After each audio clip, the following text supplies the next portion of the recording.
Many experts say esports is the sport of the future. Even today, prize pools at computer game championships reach tens of millions of dollars, but being an esports athlete is not that easy. Friends call them nerds, parents take away their computer cables, and they have to leave their personal lives to chance. How much can you earn by dedicating your life to Near Zool?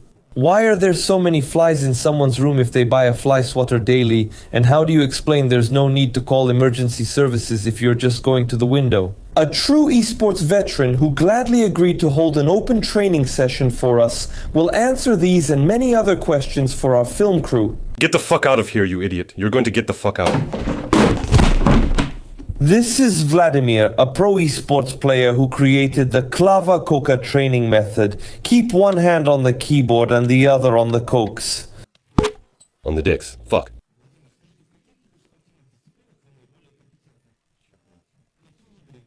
So, in Counter-Strike, I play Fortnite.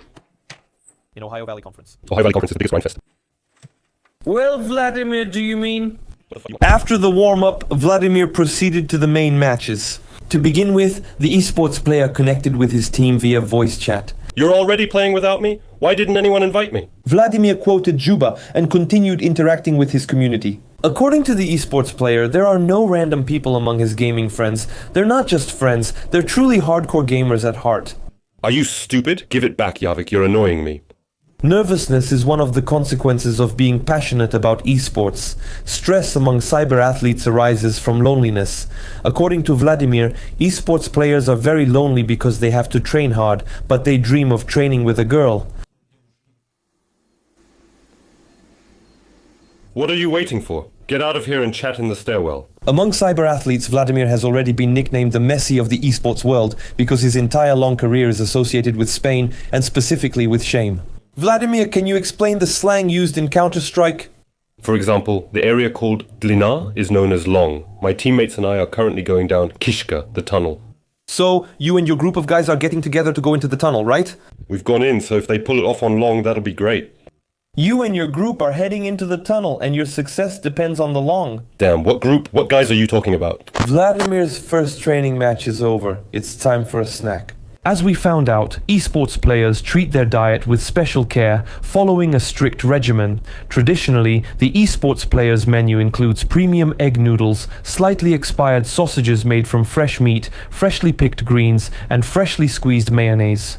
To indicate in voice chat that a teammate is busy having their sports nutrition, professional esports players make a special secret sound signal.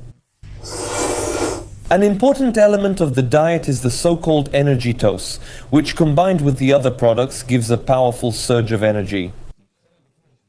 Vladimir left the sports equipment briefly to drop a load. Success in esports directly depends on the so-called devices. These are the gadgets used during gameplay according to old esports tradition. The mousepad gets vacuumed more often than anything else in the house. According to Vladimir, his esports mousepad is the most well-groomed armpit in his life.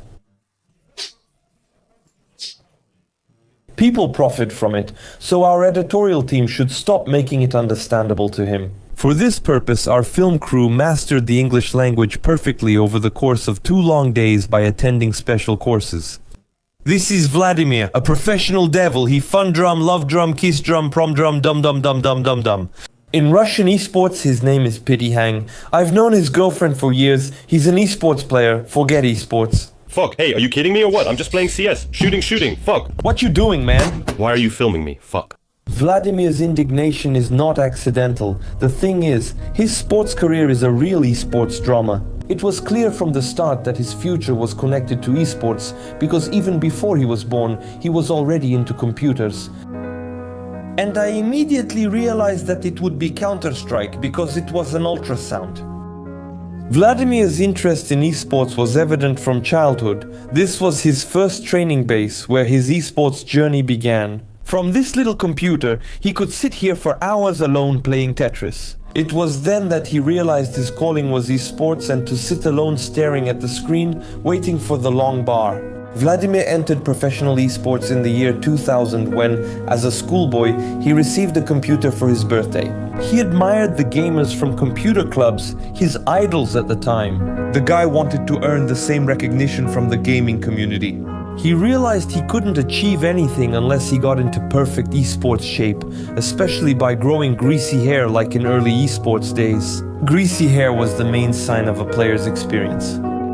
Back in 2000, you'd walk into a club. If you saw a guy sitting there with greasy hair, you knew for sure he wasn't some noob, he was a real pro, and you knew he'd wipe the floor with everyone here.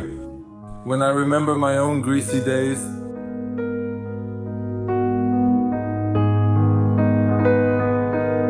with a unibrow, and then he managed to achieve the desired result, to grow the perfect greasy hairstyle.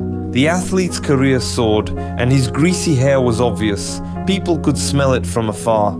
He was a dominant esports player, both feared and respected, but his career was abruptly stopped by an esports injury. Then the doctors told him that he wouldn't be able to train for a year. For him, it was a terrifying diagnosis when the doctors told him he was fit for subtitles, but he was devastated. Vladimir was deeply depressed, knowing he'd have to part with his well-trained hair and spend a year with just one skin from Yudashkin. Still, he believed he'd return to esports with an even greasier, stronger hairstyle. But the dream never came true. When Vladimir returned from the army, it was clear his hairstyle hadn't come back with him. That was how his professional esports career ended.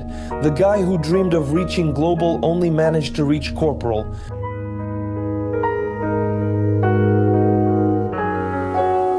He fucked off, damn it. In the life of a professional esports player, there sometimes comes a moment when he realizes he's not a professional esports player, but just a nerd, which means he won't be getting huge prize money from tournaments, but he still needs something to live on. At such a moment, many gamers turn off their sense of self-respect and turn on donations. Someone writes that the sound is crappy. All the magic happens here with the help of a camera and microphone. The image and sound are broadcast to hundreds of screens all over Russia. Starting to do this is a bold step to drop everything and become a webcam model. Have you seen your stupid face? I'm streaming, I asked you. It's normal. Vladimir, like a typical webcam model, hides his job from everyone as much as possible. However, our film crew managed to persuade him to do an interview on the condition of complete anonymity. I thought for a long time that it was just streams, like I'm playing Counter-Strike and people are sending me donations. Until one day I got a strange message. Show something else besides your head. I made a firm decision for myself. I refuse my principles and undress, because everyone needs money, and to hell with holding on to your own. My price is 17 rubles. I'm a bold devil and haven't done any renovations. Vladimir is ready to donate. Especially for Russia 23.